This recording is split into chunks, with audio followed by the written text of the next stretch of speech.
Hi, Malin. Hi, Thomas. How are you? Well, I'm locked in a room, so how about you? I am good on this Scottish Summit Day. Yeah, this is Excited gonna to yeah, be presenting here today as well. yeah, this is actually gonna be kind of cool. Virtual summit. Yeah, I Yeah, mean, it is just a year ago, and it was the last event both you and I attended, and we're actually seated on the right corner in this picture. Very eager. Front yeah, row me with seats. my giant iPad. I actually didn't have a camera at that point, so my phone was pretty bad, so I didn't really have a great camera, and I wanted to get some great shots of Mark Christie and his Scottish kilt. So Which is awesome. So, oh, it was fun. yeah, we were both there, had a great time. So it was, of course, absolutely nothing to think about if we wanted to present this year as well, because we love the event and they have, of course, as always, gone above and beyond. This time, we're both presenting it together, and we are talking about something that we both kind of enjoy. Separately, not together. HR and field service. And Absolutely. yes, You just have to do a quick check, swag check. You got your stuff on? I am swagged up. I don't know if you can see it, but I got my Scottish Summer t-shirt, rocking it out. Awesome. And Yes. please do, you see on the right, you can see the hashtag Scottish Summit 2021. So please do go on Twitter or LinkedIn and promote the event. Cool. All right, should we get going? Yep. I'm guessing you're also the timekeeper in some way? Yep. Awesome. I'm the boss of time. Perfect. All right, let's just jump right into it. So you can start off with the first slides here. Yep. And we would like to thank our sponsors. So we have the Script Runner, which is the number one for PowerShell management, DQ Global driving data quality, Proximo 3, a bunch of awesome people in a company, Red Spire, also in Scotland, Agilicis, and Hitachi Solutions. So big thank you to all the sponsors that is making this happen. Yeah. This is us. I'm on the left, for those of you that didn't know. I work as head of Dynamics 365 in Knowit, which is a company based in Norway, but also have offices in Sweden, Denmark, Germany, and a couple of other places. I have been a MVP in business applications since July 2019, and I also 2020 had nothing to do, so became an MCT. Thomas? Yeah. Pretty much if you do whatever is on the left side and do a copy paste over to the right side, that's pretty much me. I have the same title. Work at a company called Point Taken. I'm also an MVP and an MCT. Only been so for a year though, so I guess I am older than you, but I have not as many years experiences in the MVP. No, but and we have worked together for several years, so we know each other very well. Yeah, absolutely. And different companies also, so it's always it's always a pleasure. Yes. Yeah. We always have a lot of fun. Which actually brings us to why HR and field service. Because I wanted to share some pain and challenge Thomas. Yeah, so this one's really tough because Malin approached me. It's like, okay, HR has the capability now of doing integrations with the CDS at that point, CDS, or now Dataverse. And said, well, that can't really be that hard, right? And I looked at it and it was like, well, I didn't really look. We were talking on the phone. It's like, well, I have no clue. I have absolutely no idea. Yeah, we just set up a virtual entity. And it's like, okay, cool. Do you know what it is? No, well, not really. So it was more of a journey to see what it would be like for two consultants that don't do any development. Consultants. Yeah, functional consultants. Yep. Could we make a scenario, like a real world scenario that would make sense and also be able to integrate that without knowing code. So that was really our challenge. Yep. So yeah, let's see how that went. No spoiler alerts. But it wasn't easy, to put it that way. All right, so first off, what is human resources? Or the long name, Dynamics 365 Human Resources, formerly known as Talent. It is the system where you keep all your information about all your employees. So this is where you do your employee development, you do your the self-service for the employees, where they register their skills, their competency, their plans of learning, and compensation is held here, and just about everything that involves the core functionality of human resources in a company. And then what is field service? And so field service is also quite a lot, but I'm going to break it down into sort of, just to keep it really simple, 3 main things is the right person at the right time with the right competency. And within Dynamics 365 Field Service, if that is the name, I would say a lot of the main things that we present within Field Service is typically this schedule board that you see in front here. So it's trying to sort of display who is on doing what work and what status does that work have, and what availability does this person also have. So that is basically breaking down field service. That is quite a complex system to, the very basics.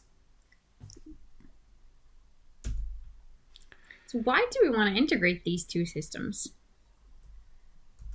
Well, in HR, you have the address of the employees, you have the competency, the leave and absence, all the information about your employees are registered in HR.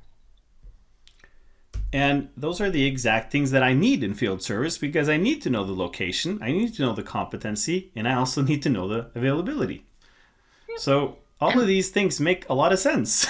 Yep. And we absolutely don't want people to have to register those things in 2 separate systems, because you would end up with them registering in one place, and that would probably tend to be field service, because that is where they would get their work.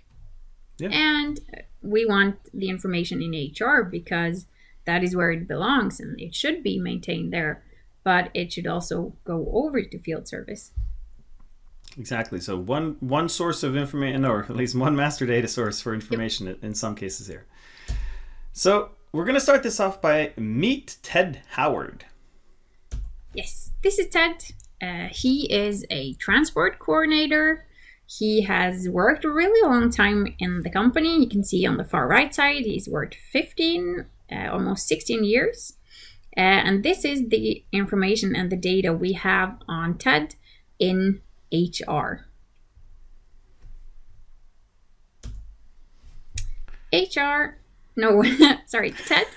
has to work in both HR and field service. So he has access to both systems. We're not talking license, but he needs to have the license of both systems. Yeah, let's keep the license discussion out of this demonstration. Yes, but the point here is being that he is one profile represented in 2 systems, and how can we bridge the gap between where we plot the information? So let's get technical-ish. And I say ish because this is technical for me, and for the techs, this is very high level. So depending on where you come from, really. But it's not code. Really heavy duty. Yeah, exactly. Yeah. No code. No code was harmed in this project. That's true. Yep. No, so this is... This is not very, very deep, but I'm just going to talk about what we did here. It's a step by step, and I'll also be posting out on the blog about this stuff if you want to, see the more step by step. But first, we need to talk about virtual entities, and I might get arrested here from someone who knows a lot more about virtual entities than what I do.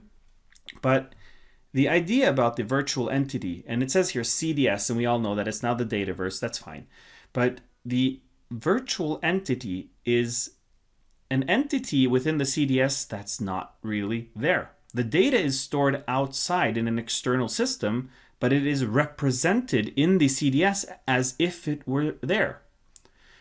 So that gives us a lot of possibilities, because there have been many debates throughout the years about, don't just push all of the data into CDS directly if it doesn't really belong there, because we need to consider, well, sometimes we needed to consider either, the space or something like that. Storage costs money. Storage costs. Yeah, Dataverse. exactly. Yeah. And I'm sure there's probably some arguments if the data masses are too large. I don't know, with API calls and stuff like that. I mean, there's several things that we probably need to consider here. But the point is that we can create a data provider on the outside that is in the OData v4 that then can actually talk to the CDS, or the CDS can talk to it, and it can represent entities in CDS as if it was owned in CDS. But the one question that I didn't know the answer to in the beginning, which we will get back to, is could I do something about that once I had it represented? Could I query it? Could I run a workflow on it? Could I run a flow on it? I have no idea. Because it really sounds like magic. Yeah. I mean, virtual entities, they are in the system, but they're not stored in the system, but they're there. Yeah. So, kind of, it's kind of like magic. Yeah, and anyone who's doing FinOps at the moment, I mean, this is what you're looking at when you're doing the integration with the CDS, except you're probably also looking into this dual write possibilities also. We're not going to get that technical here. But the point is that virtual entities is absolutely a thing getting a lot of love from Microsoft these days. Yep. So if you don't know what it is, read about it. And one of the places you can do that is down at the link here with the blog for Karina's blog. Yeah, she has written quite a bit about virtual entities. She's written a really good in-depth article about it, and she can explain it because she's a developer, so she can explain it in a really good way that is way deeper than any of us could have ever done. Absolutely. Yeah. All right, so everything starts off going into the portal.azure.com. This is where we can do what we call an app registration. And the purpose of an app registration is basically saying that when we log in to a system, we don't really want to use the Thomas at system.com or Malin at system.com. We want to use what is called an application for the authentication. There are many reasons for that, but security, one of them, and API call situation would be the second one of them. So this is basically just a step-by-step guide of what you need to do. So you start off by registering an app, and you give it the necessary information. I don't really know if you need the redirect URL here at all, but it doesn't hurt. This is, again, the URL for the talent system. And then you will end up getting an application ID, which you need to remember. So copy paste that. Yeah, and don't remember it. And you will also need to create a client secret for this application. That's kind of like the equivalent of a password, really, for the user. So once you do the secret, you will see it once, and then it's gone. So you just need to make sure that you enter it into the system you need to do. And after that, it is stored. And then starts a whole different thing, because you need to go into the admin.powerapps.com, and you need to make sure that you have your trial environment for the HR setup and the one for CRM setup. So the first thing you need to know, just make sure which is where. Or of course, if you do have your production environment or your sandboxes, you can do it there. But we're just working on the trial versions just to make it happen. Yeah, that's a good point. So open up the trial environment for my CRM, and here we need to install an app. So this app is something I had no idea really what was, but it turns out there's a special app that you can install that is called Dynamics 365 HR Virtual Entity. So by installing this, you're actually you're installing a solution that into the system that at some point we'll get back to what it looks like. But you need this in order for the system to be able, or that means you need this in order for HR to be able to access a certain set of records. So this is going to give you a few tables with records that we need to fill out. Yeah, and as you see, there is a separate one for finance and operations virtual entities. So if you have done one of them, you still have to do the other one to be able to, if you're going to use both of them, you need to do both. And so in the CRM system, once we've done this, in CRM you have to go into what is called the advanced find. That will open an advanced find. For those of you who know Dynamics or an advanced find, this is just the advanced find. For those who don't know this is the advanced find. So what it does, it actually, the solution that we installed in the last slide was the one called HR, but that installs a table called Finance and Operations Virtual Data Source Configurations. Great name. Yeah. So this is the one for HR, but it has the name for Finance and Operations. Yeah, and that is just because the basis of HR came out of finance and operations. So there are still a lot of similarities in this, and it's probably just a rebranding that have been just taken the same entity, copy pasted, and rebranded a bit, and not been remembered all the places where you need to change the names, which happens sometime in the future. Maybe. So then we got to make a new finance and operation virtual data source configuration record, or row, as I guess they're called now. Oh. And in this one, you basically have to fill out. This is kind of like from the Docs, Microsoft Docs site. You just do exactly what they tell. But it's basically saying this here, what we see here, is the URL for the HR system. Yep. So still, they have quite a unique set of GUIDs and everything in their URL. So I don't think anyone's going to be remembering these. No, and these look a bit different when you are in your production environment. So this is a trial environment. Trial version URL. So this is also where you set up the application ID that we had from our last one, and the application secret, which is the password. And don't worry, all of this is in a trial environment, and it's been dead for a few months, so this is not really a problem. This is not a security breach in any form or shape. It's fine. So basically, you just have to save this, because this is going to give us the connection, part one of the creating the connection between HR and Dynamics. So CRM. Next slide. Yeah. So then you have to go into HR, because there are some things you need to do in HR to be able to use your virtual entities. You will need to go into the feature management, which is where you can find all your new features.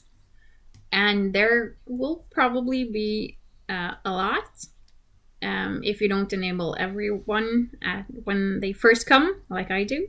And you go in the virtual entity support in HR/CDS, and I think it's still called CDS there. And you need to enable that now. To be able to use it at all, you need to enable it. Yeah, sorry, click the next slide there. So and after you enable it, we then got to go into HR. So we're now in the HR application, and we got to open up the Azure Active Directory applications. And here we actually make the connection back to the CRM system. But one of these records here happens to be the GUID of the row that we entered in Common Data Service or Dataverse. So it's a kind of interesting setup the way they do, and this is where I failed a lot of times, not really knowing why I failed, but eventually it just worked. I did get a lot of help from the product team, but eventually thumbs up.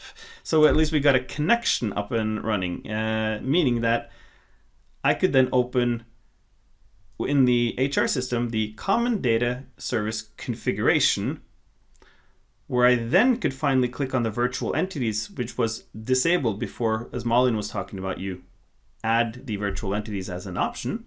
Yep. And at that point, I could suddenly see in this list of potential tables, which I could choose. Which ones do you want to integrate? So as you can see here on the upper left, there's also something called a CDS integration. That was briefly shown on this slide. I can just click here and enable the CDS integration, and you can you could ask, well, why wouldn't you do that? Isn't that simpler? And what's the answer for that, Malin? Yeah, that could be the rest of the session. No, not all the HR entities are in the CDS.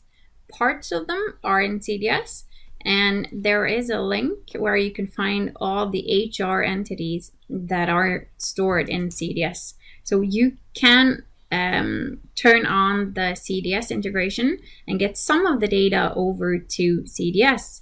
But for all the other data that you're not getting over, you have to create virtual entities.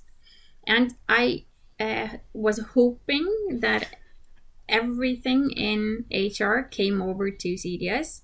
But what the product team has said is they're having a bit of trouble because of the way that it's built, because this comes from the finance and operations side of the world. So this is the Dynamics, the ERP side of Dynamics, which have a completely different database structure and looks nothing like CDS.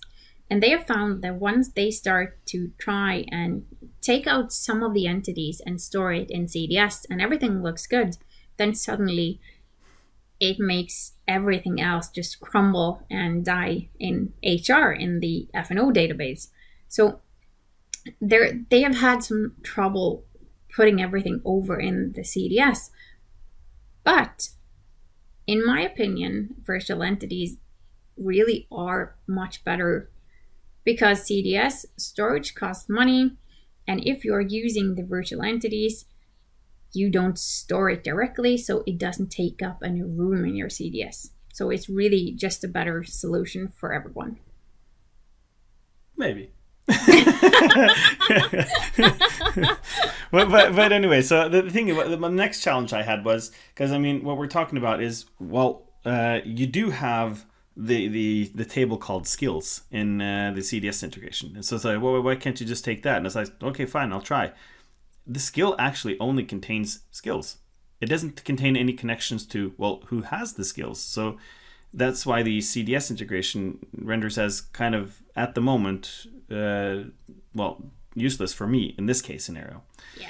But when I went into this also, table... It was kind of what shows how complex everything is, because the skills is its own entity, and the connection to the employee is a completely different entity. So it's just, for coming from the CRM world, it takes a bit of time just to understand how it's all put together and how the entities are built up. And it should be just so easy, and do that in that entity, and then the relation is there. No. Yeah. So I ended up by having to, instead, knowing I didn't know what to choose, so I just chose everything that had anything to do with skills. Basically, get him over to the CDS. Yeah. And so the last thing I did then was something called here the generate and refresh. And from what I could see in the background, it actually somehow does something to the solution file for the CDS, and it actually updates the solution file with a few parameters or something. So suddenly things were there. So this is not the typical magic. Yeah, it's magic. But this is not the typical. I've seen other things do the virtual entity combination before for things that are not Microsoft systems, and that was basically going into CRM and adding a virtual entity, like a new entity. You create a table in the Solution Explorer. But this case is actually doing everything for you, which is it's cool, awesome. But it's kind of scary when you don't know what it's doing. So yeah, but anyway, let's talk about TED, baby. Yeah, let's talk about that. So this is back to the scenario, because now we've sort of set up the connection, and now we need to see what's really going on. The hard work is done here, really. Yeah. Now you just want to see parts of it. There's yeah. Now you just want to see, does it work? So here you can see the employee record of TED, and if you go to the next slide. Yeah, just point out that you're on the bottom right here. No, go to the next slide. Oh, wow. Slide expert there. Oh, yes. So in the corner here, we can see what skills Ted actually have. And we can see that he has .NET, inventing, and planning, and we can see the level of skills he has. Yeah, so shut up and go to the next slide. All right, okay, forget it. He should listen to me often. Yeah. Yes. Next. Yes, please. Yeah, all right. And then to the CDS Dataverse. So what we saw Malin was showing was, we had on TED, we had some information about his knowledge. But what did it look like in CDS? Well, so I just put up a quick app. We call them apps now. It's kind of a thing, and I call the app in HR.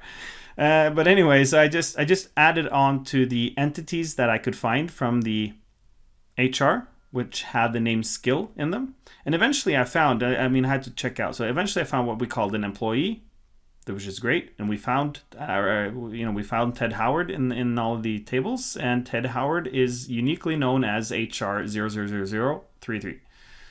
So that's kind of the first indication that I knew that I had something unique, the party ID. Data had actually come over to the system as well. Exactly. So that's another thing. This is the first time in my life I'd seen a virtual entity. So I didn't react at first because it's like, oh, it's just a normal entity. It was like, but this is actually not in the CDS. Magic. None of what you see here is in CDS. So yeah, that was kind of interesting. And for both of us, we've worked with Dynamics for years and years, and going back, you don't have to go back that many years when this was an impossibility. You couldn't, when you were doing integrations with the system. I have done so many hours working with a developer from the AX side, which is now finance operations, and me from the CRM side, where we had to go through absolutely every field on every entity to check if they were the same type. So Is this a text field? Yes. Is this a number field? No, it's a text field. Okay. Then it doesn't work. We have to change it. And now you have this. You have done the kind of technical bit in front, and now it just works. It's amazing. And so we also found the skill competency. And as you can see here in the party ID, I just did a filter for the HR. So I basically said that give me whatever is the HR 0033. And this is the first time I was actually able to see, well, what do you know? There's a table here called skill competency that contains the .NET level 2, the planning level 3, and invent level 4, meaning that this is TED. So we now have the information available in CRM, but I still had quite a bit of ways to go because the fact that it was available in these tables didn't mean that it was available in field service. So you now have the data, but you don't have the data in the right place? Correct. So the question was now, I didn't know. What can I do with this? So I tried with, working with the... Power Automate. Power Automate. But I was just wondering, is this slide even supposed to be here? Because this this one we're going to skip because that, my ladies and gentlemen, was not one of the slides. I'll get back to the field service part. The Power Automate in a few seconds. But what we have here is the field service bookable resource. So a resource could be Ted Howard, is something that you can book. And it can be a contact, it can be a user, etc. But in this case, he's a user. We actually added him as a contact, because we're going from the external system. Doesn't really matter in this case. But on the field service tab of the resource, we see here, it didn't have any characteristics. Because this is where I wanted to say that he has a certain level of .NET. Or a certain level of being able to fix something. So competency. Exactly, the competency. So what I did was, then I created the Power Automate. The last one I had was just one of the error slides I was going to talk about. Not in this talk, though. But eventually I got it working, and what I can see here, because I didn't know that this was possible. So I'm just making it a manual flow here because this is a demo. In a production environment, of course, I would do this completely different, but this was a demo just to make sure that it was possible to do. And because we're only interested in TED.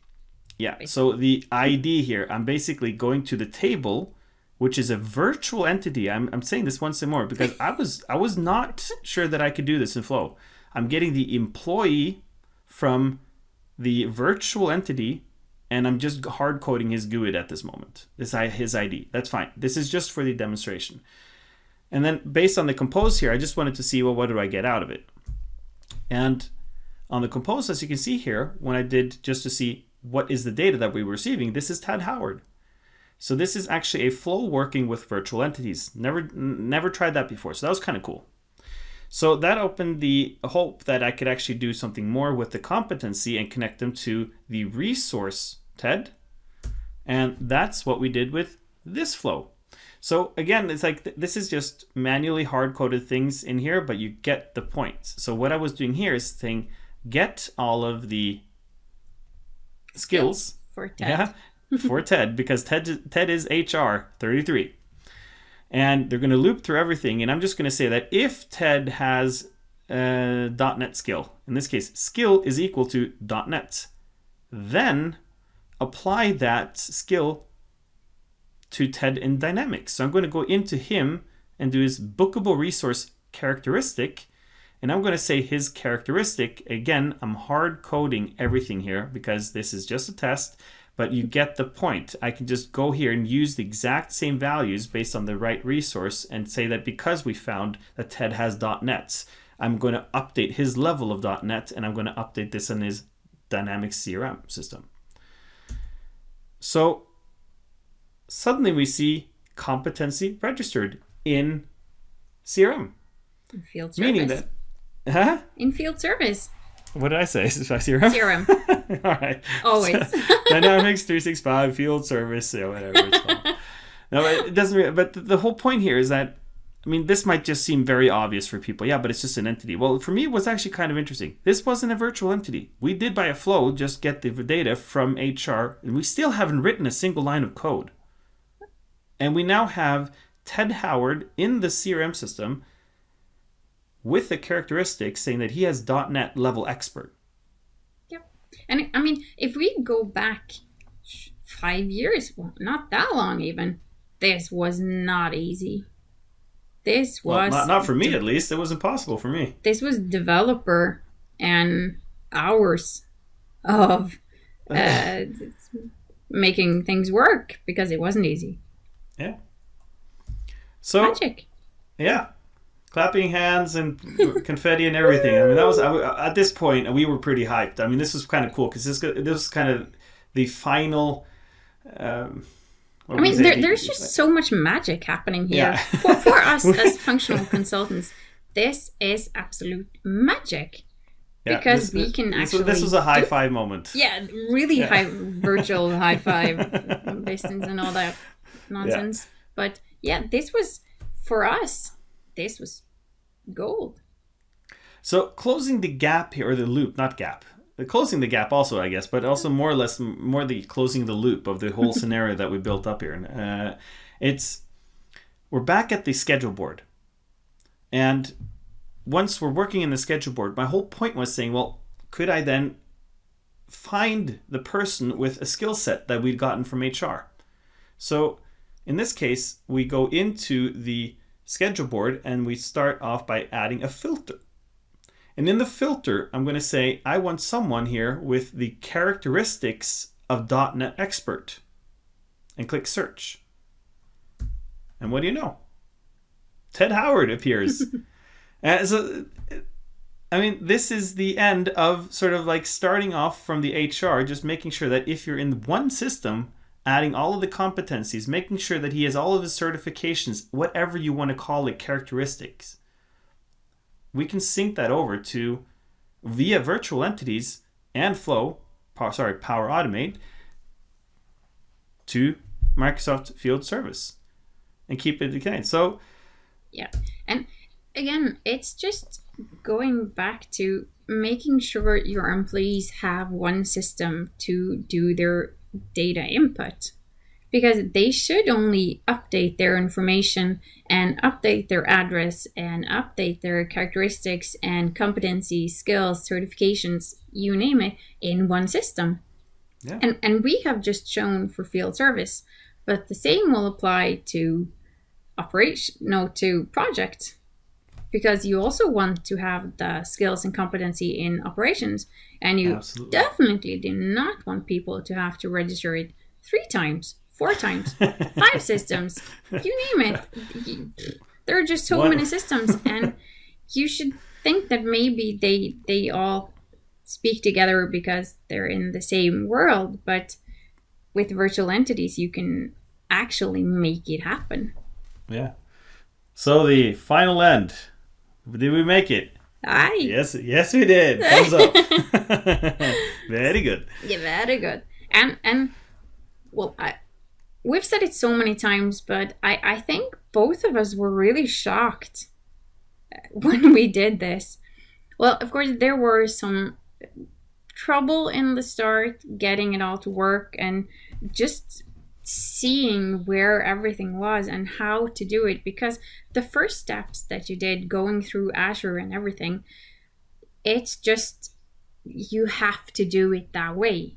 That is the way you do it. And you find the URLs, you find the IDs, you put in the data, and if you just follow those steps, then it will work, which is absolutely. But you got to follow those steps, exactly those steps. Yes, and that is, you have to exactly follow those steps, because if you skip a step, or if you take a wrong URL or wrong GUID or something like that, then it will fail, actually. So Thomas, did get a bit frustrated at times. Yeah, that's one way to put it.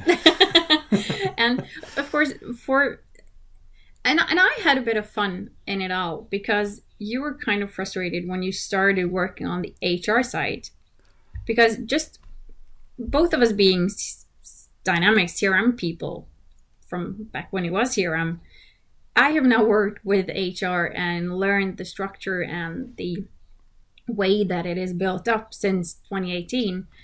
For Thomas, it's always been a bit of a, how hard can it be? Well, I don't know if I've said that before, but I do have a one-track mind when it comes to dynamics, and it's called CRM. So yeah. Yes.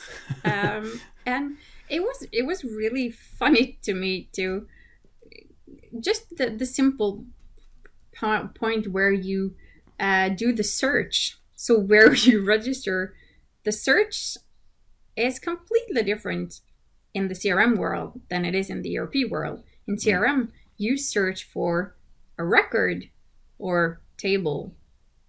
No, what is it now? A record. You can search for a table or a row. Yeah. Search for a record. And on the ERP side, you search for an entity. So you... Yes, it's as just of now, at least. Yeah. I can't see that changing for Well, a long time, actually. We just got the change in the CDS. Now it's, I mean, we're gone. The entities are gone. The tables are in. So it's all in due time. But just a question. How are we on time right now, timekeeper? We're good. Are we good? All right. Because we just need to make sure that we get through the... do we have some extra thank you slides for the sponsors or something like that? No, the sponsors have had their 2 minutes of fame. 2 minutes of fame. No, but I mean, it's like, okay, even though it's been said, I mean, again, thank you to sponsors for being a sponsor. Yeah. I mean, I just recently did an event, and it's, painstakingly agony and all that stuff, getting sponsors to actually do things now in the virtual days. It's a great thing that you support the community. Awesome. Yeah, it is. And a massive thank you to Mark Christie and Ian Connolly for making all of this happen. I know they have worked nights and days with this event, making it happen, and I look really, really forward to 2022 going back to Scotland and yes. Having an in-person event. That will be very good. Yeah, that's gonna be awesome. Yes. And seeing the guys in the kilt again. That's That'll be even more awesome. Is that wrong to say? Nope. Next time I'm probably gonna have to buy a kilt myself, I guess. Yeah, probably. Okay, but so how are we on time now? We're still good. Yeah, I'm just wondering because so this is a pre-recording of So this is a pre-recording of the session, and we are then live in the chat answering any questions. So at this time, we can probably just keep on talking while we answer questions in the chat. We're two places at once. It's magic again. There's a lot of magic happening. Magic in the session. Yeah, but anyway, so I mean, as Malin's already said, reiterate that. I mean, we use the hashtag. And get stuff out, and there's so many other sessions. Oh my gosh, there are so many other sessions. This day is just getting started, and if you miss a session, because you obviously do, there are 380 sessions or something crazy like that. Oh, that's insane. Yeah. But all of these sessions will be uploaded to YouTube about 2 weeks after the event is done. So there are a lot of good sessions to see, and I highly recommend to go through some of the new speaker sessions, because there have been some amazing new speakers and there have been some mentoring.